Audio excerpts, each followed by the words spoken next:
आजकल के दौर में जायज़ और नाजायज़ का फ़र्क लोग बिल्कुल भी भूलते जा रहे हैं। बस एक ही सोच आने लगी है कि कैसे भी बस पैसे आएँ, चाहे वो जायज़ तरीके से हो या नाजायज़ तरीके से, या किसी का हक मार कर हो या किसी को लूट कर हो, बस पैसे आने चाहिए। लेकिन क्या वाक़ई किसी का हक खाकर किसी को सुकून मिलता है? दिल को इत्मीनान मिलता है? हक क्या होता है? हक वो होता है जो किसी ने अपनी मेहनत से कमाई हो, अपनी फैमिली, अपने बच्चों के लिए, और उस हक को जब कोई दूसरा आकर छीन लेता है या लूट लेता है। माँ-बाप अक्सर पूरी ज़िंदगी मेहनत करके अपने बच्चों के लिए वो सब कुछ करना चाहते हैं जो उनके बस में होता है। और पता है क्या, हमारे इस्लाम में तो बेटा और बेटी दोनों का हक दिया गया है। बेटी को बेटे से आधा हक दिया जाता है, लेकिन दिया जाता है क्योंकि औलाद तो दोनों ही हैं। हमारे इस्लाम में हर रिश्ते का एक हक मुकर्रर है।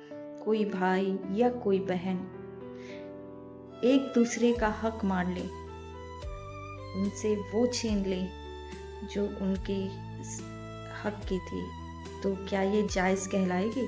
भले ही दुनिया में कोई इस बात का सवाल ना करे, भले ही लोग चुप हो जाएं, गलत को गलत ना बोल पाए, लेकिन हर नाजायज़ चीज़ की सवाल अल्लाह के पास होगा। कि कोई किसी पे जुल्म अगर करता है, किसी का हक खाता है, तो उसको जवाब ज़रूर देना पड़ेगा। लोग अक्सर जुल्म करके किसी का हक खाकर इस दुनिया में सोचते हैं कि उनका कुछ नहीं होगा, बट ये भूल जाते हैं कि अल्लाह के घर देर है अंधेर नहीं।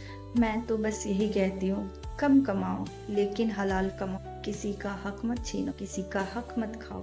भले ही उस इंसान पे कुछ ना हो, लेकिन कहते हैं ना, आप हमेशा अच्छा करो, वरना आपकी औलाद पर उसका असर आता है। तो ऐसा कोई बुराई मत करो जो आपकी औलाद पे असर आए। कभी किसी का बुरा मत सोचो। अगर किसी का हक खाते हो तो क्या पता वो औलाद पर बढ़ जाए। किसी की बद्दुआ मत लो। दुआ का कोई वक्त मुकर्रर नहीं होता, वो कभी भी असर दिखाता है।